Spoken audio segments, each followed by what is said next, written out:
1970 سے لے کے آج تک جب بھی انتخابات ہوئے ہیں، پاکستان پیپلز پارٹی کو سندھ کے لوگوں نے سب سے بڑی جماعت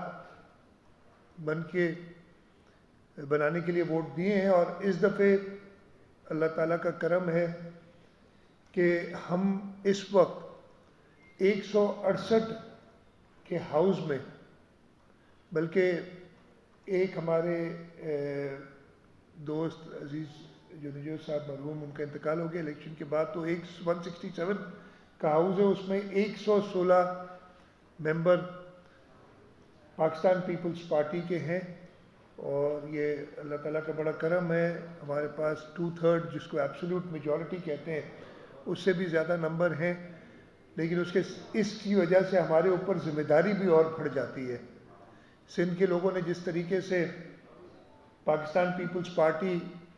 کے امیدواروں کو، چیئرمین بلاول بھٹو زرداری صاحب کو، صدر اسمبلی زرداری صاحب کو سپورٹ کیا ہے،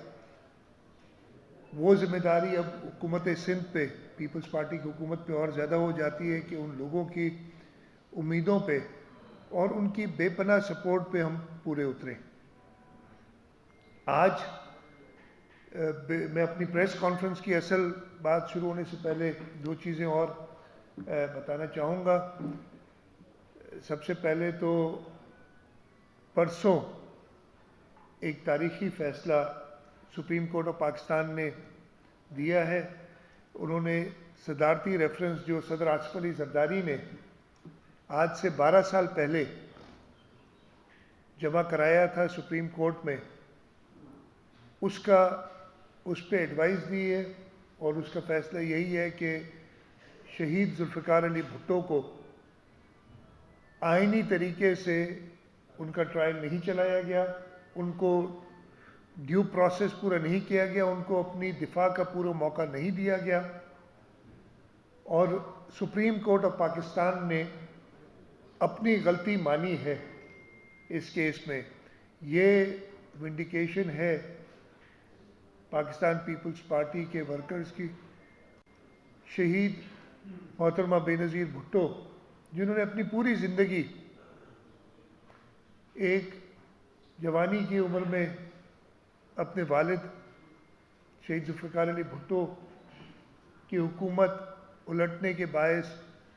انہوں نے اپنی پوری زندگی کے مشن کو آگے بڑھانے میں لگائی، یہ ان کی کامیابی ہے۔ بیگم نصرت بھٹو، ان کی کامیابی ہے۔ شہید شاہ نواز بھٹو، شہید میر مرتضیٰ بھٹو اور بی بی صنم بھٹو کی کامیابی ہے، اور اس کے بعد صدر آصف علی زرداری اور چیئرمین بلاول بھٹو زرداری صاحب کی کامیابی ہے کہ انہوں نے جس طریقے سے اس کیس کو پرسو کیا، اور یہ کامیابی ہر جمہوریت پسند انسان کی ہے پوری دنیا میں، جن کو ہمیشہ سے یہ یقین تھا کہ شہید بھٹو بے قصور تھے، اور ان کو ایک آمر نے اپنے راستے سے، یہ بڑی عام بات ہے، اس زمانے میں کہتے تھے کہ جی ایک قبر ہے اور اس میں 2 لوگ ہیں، تو اس نے قتل کروایا، اپنی انجام سے بچنے کی۔ خیر اس کا انجام جیسا ہوا وہ سب کو پتہ ہے، اور یہ کامیابی ہے پاکستان کے عوام کی، پوری دنیا کی، جیسے میں نے کہا جمہوریت پسند لوگوں کی۔ لیکن اس کے ساتھ ساتھ میں نے کل اسمبلی میں بھی یہ بات کہی تھی اور اپنی ریزولوشن میں بھی لکھا تھا۔ ایک تو ریزولوشن میں ہم نے کہا ہے کہ شہید کا لقب سرکاری طور پہ دیا جائے جناب شہید ذوالفقار علی بھٹو کو، اور دوسرا کہ ان کے نام پہ ایک سول ایوارڈ دیا جائے کہ جو سیاسی ورکرز اپنی جان کا نذرانہ پیش کرتے ہیں، شہید ہوتے ہیں جمہوریت کی اور سیاست کی بقا کے لیے،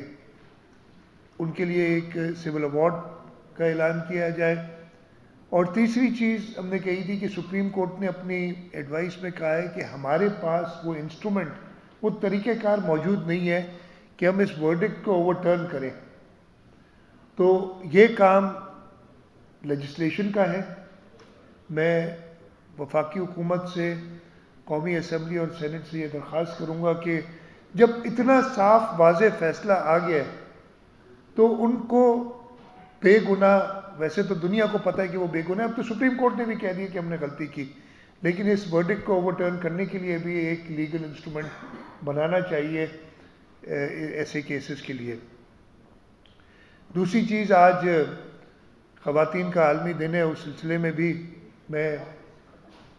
خراج تحسین پیش کرنا چاہوں گا، اور اس سلسلے میں خاص طور پہ ہمارے ملک میں محترمہ فاطمہ جناح سے لے کے شہید محترمہ بے نظیر بھٹو، بیگم نصرت بھٹو، اور وہ جو ساری خواتین ہیں جنہوں نے اپنا نام روشن کیا ہے اس ملک میں، ان سب کو خراج تحسین پیش کرنا چاہوں گا۔ اس کے بعد میں اصل مقصد پہ جو آج کی پریس کانفرنس ہے اس پہ آ جاتا ہوں۔